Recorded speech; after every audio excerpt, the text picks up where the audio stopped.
छत्रपती संभाजीनगर मधून तुम्हाला प्रथम अवॉर्ड मिळाला. काय नमस्कार, मी श्रुती कुलकर्णी. खरं तर सगळ्यात आधी मी आमचे नाटकाचे लेखक अमेय दक्षिणदास सर आणि आमच्या दिग्दर्शिका डॉक्टर सुरेखा मसाळ मॅडम यांचे आभार मानेन की त्यांनी मला इतकी छान भूमिका करायला दिली आणि माझ्याकडून ती करून घेतली. त्याचंच हे काय म्हणतात, त्याचंच हे फळ आहे आणि त्यामुळेच हे शक्य झालं.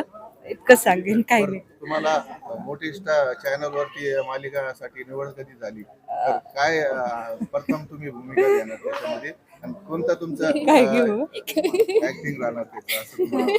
हा, ते मी कलर्स मराठीवर स्वामी समर्थ मालिकेत आत्ताच माझा ट्रॅक होता, तो झालाय आत्ता. तर काही नाही, त्याचे ऑडिशन्स दिले होते मी, तर मग माझी निवड झाली होती. संभाजीनगर वासियांना काय संदेश देणार आहे नाट्य कशामधून माध्यमातून?